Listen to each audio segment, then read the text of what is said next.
My name is Aprilia Vovtien Jamco with NPM 23111014 p.m. I'm a PMM batch 4 student, and this is my assignment for children literature course.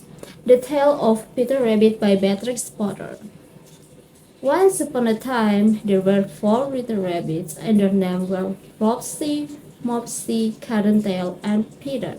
They were lived with their mom in the sandbank underneath the root of a very big fir tree. "Now, my dear," said old Mr. Rabbit one morning, "you may go into the field or down the lane, but don't go into Mr. McGregor's garden. Your father had an accident there. He was put in the pie by Mrs. McGregor." Then old Mrs. Rabbit took a basket and her umbrella to the baker's. She bought a loaf of brown bread and 5 currant buns. Flopsy, Mopsy, and Cottontail, who were very good little bunnies, went down to the lane to gather blackberries. But Peter, who was very naughty, ran straight away to Mr. McGregor's garden and squeezed under the gate. First, he ate some lettuce and some French beans, and then he ate some radishes. And then, after rather sick, he went to look for some parsley. But round the end of a cucumber farm home sold, but he met Mr. McGregor. Mr. McGregor was on his hands and knees planting out a young cabbage, but he jumped out and ran after Peter, waving a rake and calling out, "Stop, thief!" Peter was most dreadfully frightened. He rushed all over the garden, for he had forgotten the way back to the gate. He lost one of his shoes among the cabbage and the other shoe among the potatoes. After losing them, he ran on 4 legs and went faster, so that I think he might have got away altogether if he had not unfortunately run into the gooseberry net and got caught by the large button on his jacket. It was a blue jacket with brass button, quite new. Peter gave himself up for lost and shed big tears, but his hopes were overheard by some friendly sparrows, who flew to him in great excitement and implored him to exert himself. Mr. McGregor came out with a sieve, which he intended to poop upon the top of Peter, but Peter wriggled out just in time, leaving his jacket behind him, and rushed into the tall shed and jumped into a can. It would have been a beautiful thing to hide in, if it had not had so much water in it. Mr. McGregor was quite sure that Peter was somewhere in the tall shed, perhaps hiding underneath a flower pot. He began to turn them over carefully, looking under each. Presently, Peter sneezed, "Catchoo!" Mr. McGregor was after him in no time, and tried to put his foot upon Peter, who jumped out of a window, upsetting 3 plants. The window was too small for Mr. McGregor, and he was tired of running after Peter. He went back to his work.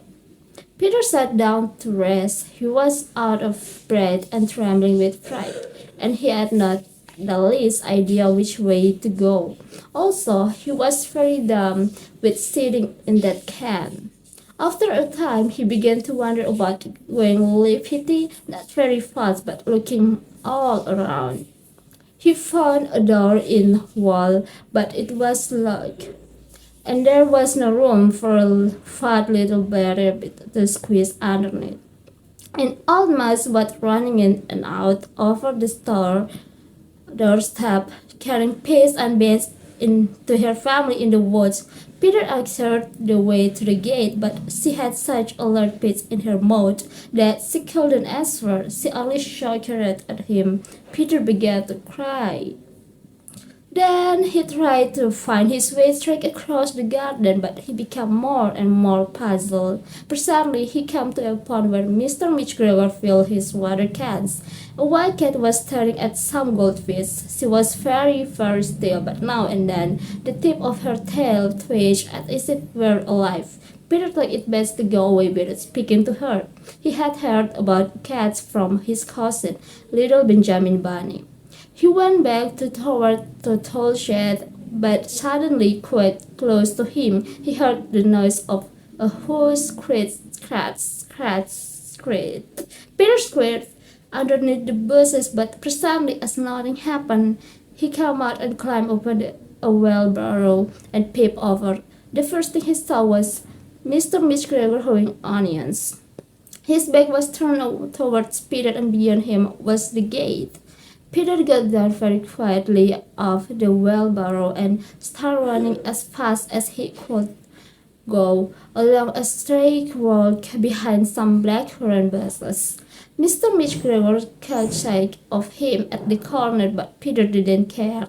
He slipped under the gate and was safe at last in the woods outside the garden. Mr. McGregor hung up a little jacket and the shoes for a scarecrow to frighten the blackbirds. Peter never stopped running or looked behind him till he got home to the big fir tree. He was so tired that he flopped down upon the nice soft sand on the floor of the rabbit hole and shut his eyes. His mother was busy cooking. He wondered what he had done with his clothes. It was the second little jacket and pair of shoes that Peter had lost in fortnight. I'm sorry to say, but Peter wasn't very well during the evening. His mother put him to bed and made some chamomile tea, and she gave a dose of it to Peter. One tablespoonful to be taken at bedtime, but Flopsy, Mopsy, and Cottontail had bread and milk and blackberries for supper. That's all for my assignment. Thank you. Hope you enjoyed.